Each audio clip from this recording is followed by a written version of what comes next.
માનનીય CP sir Shri Vijesh Jha sir અને additional CP sir Mahendra Bagadiya સરની સૂચના અને માર્ગદર્શન હેઠળ એલસીબી ઝોન 1ની ટીમ અને પીએસઆઈ શ્રી બોરીસાગર એની ટીમના માણસો સાથે પેટ્રોલિંગમાં હતા.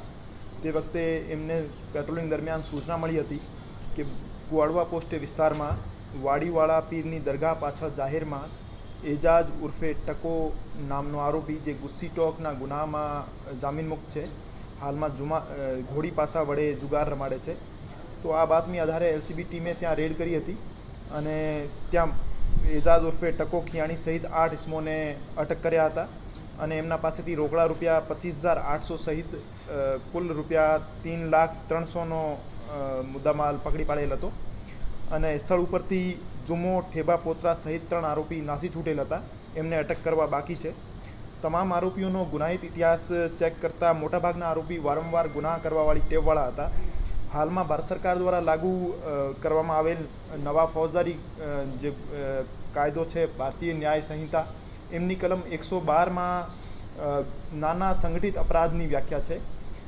એજાજ ઉર્ફે ટકો અને જુમો ઠેબા પોત્રા જેવા માણસો ગેંગ બનાવી વારંવાર જુગાર રમવાવાળી પ્રવૃત્તિના હતા, એટલે કલમ 112 હેઠળ નાના સંગઠિત અપરાધની વ્યાખ્યામાં આવતા હતા. આ કલમનો ઉમેરો કરવામાં આવેલ હતો અને એમને નામદાર કોર્ટમાં પ્રોડ્યુસ કરવામાં આવેલ હતા. જુગાર ધારાની કલમ 12 જામીનપાત્ર ગુનો છે, તો પોસ્ટેથી જામીન મળી જાય છે. જબકી બીએનએસની કલમ 112માં 7 વર્ષ સુધીની કેદની સજાની જોગવાઈ છે. તો બિનજામીનપાત્ર ગુનો હોવાથી નામદાર કોર્ટમાં રજૂ કરવામાં આવેલ હતા અને નામદાર કોર્ટમાં પણ એમને જામીન નહીં મળ્યા અને એમને જેલ હવાલે કરવામાં આવેલ હતા.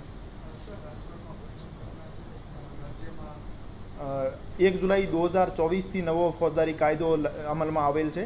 તો રાજકોટમાં પ્રથમ વખત એવા નાના સંગઠિત અપરાધની કલમ 112નો ઉમેરો કરવામાં આવેલ છે અને પ્રથમ વખત જુગાર ધારા 12માં આરોપીઓને જેલ હવાલે કરવામાં આવેલ છે.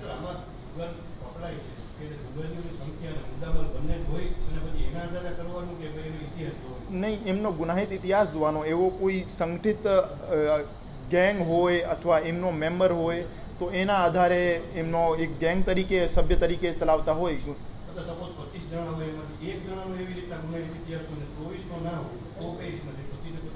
નહીં, 2 માણસો ઓછામાં ઓછા હોવા જોઈએ ગેંગ કોન્સ્ટિટ્યુટ કરવા માટે. નહીં, ગુજરાતમાં બીજા જિલ્લાઓમાં અને બીજી સિટીઝમાં તો દાખલ થયા છે,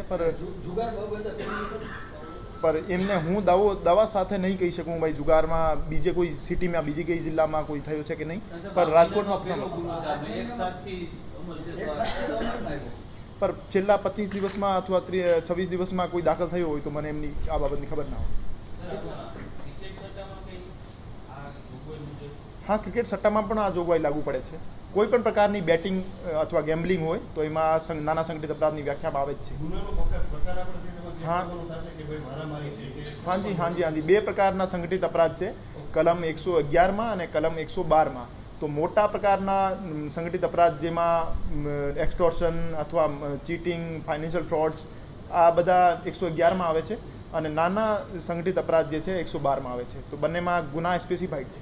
સર, વધારે ગુનામાં સંડોવાયેલા હોય અને 2 કરતાં વધારે વ્યક્તિ હોય તો હાજી ગેંગ કોન્સ્ટિટ્યુટ થાય. બધા ઉપર ગુનો લાગુ પડશે કે 2 વ્યક્તિ ઉપર લાગુ પડશે? ચાર્જિસ ફ્રેમ 112ના તો જે ગેંગના મેમ્બર હોય એમના ઉપર થશે અને બીજા ઉપર જુગારધારાનો ગુનો ચાર્જિસ ફ્રેમ થશે. સોરી, નહીં, એ તે દિવસે જ જુગાર રમવા માટે બેઠા હતા. હજુ તપાસમાં એટલું જ સામે આવ્યું છે.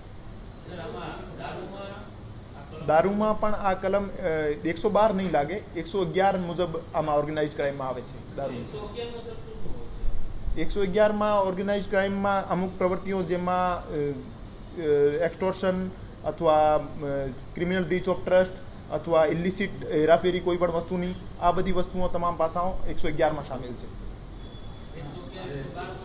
2 ઓર્ગેનાઇઝ ક્રાઇમ છે. મોટા ઓર્ગેનાઇઝ ક્રાઇમ જે 111માં છે અને નાના ઓર્ગેનાઇઝ ક્રાઇમ છે 112માં છે.